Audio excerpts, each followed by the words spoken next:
छूने से फैलने वाले वायरस कोरोना से हर कोई जल्द से जल्द निजात पाना चाहता है। इसकी उत्पत्ति को लेकर अभी भी संशय बना ही हुआ है। इसकी उत्पत्ति चीन के वुहान शहर से होने की आशंका थी, लेकिन पहले जांच के लिए नाना करने वाले चीन ने अब जांच के लिए हां कर दी। उसके बाद चीन ने खुद ही भारत चीनी सीमा पर गतिरोध बढ़ाया, भारतीय सैनिकों के साथ हाथापाई की।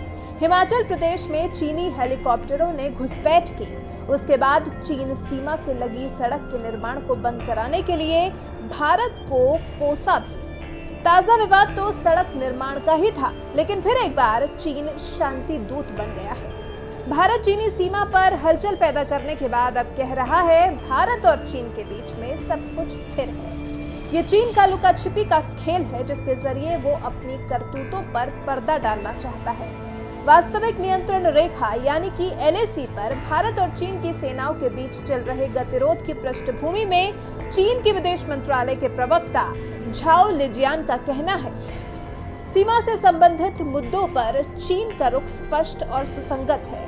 हम दोनों नेताओं के बीच बनी महत्वपूर्ण सहमति और दोनों देशों के बीच हुए समझौते का सख्ती से पालन करते रहे हैं।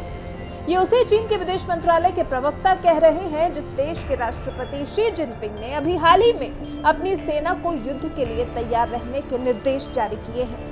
ये खेल चीन भारत के साथ इसलिए भी खेल रहा है क्योंकि वो भारत पर छिपकर वार कर रहा है। ये शांति दूत वाला ही चेहरा उसका सामने आया है, नहीं तो इससे पहले तो वो बिना बोले ही भारत पर वार कर रहा था, भारत का जिक्र तक नहीं कर रहा था।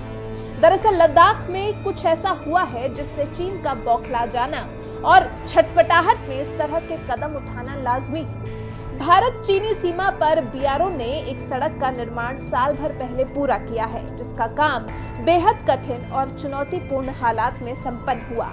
और BRO भारत सरकार की वो एजेंसी है जो अपने देश के साथ साथ पड़ोसी मित्र देशों के सीमाई इलाकों में रोड नेटवर्क तैयार करती है। इसी संगठन ने एक साल पहले लद्दाख के दारबुक श्योक दौलत बेग ओल्डी रोड के काम को पूरा किया।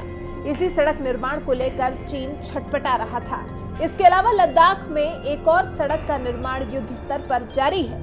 चीन ने उस सड़क निर्माण को भी तत्काल बंद करने की शर्त रखी थी, लेकिन भारत ने वो शर्त नहीं मानी और भारत पर चीन की चढ़ाई का जवाब चढ़ाई से ही दिया, जिसके बाद अब वो शांति दूत बन गया है और उसके मुताबिक भारत चीनी सीमा पर हालात स्थिर और नियंत्रण में है।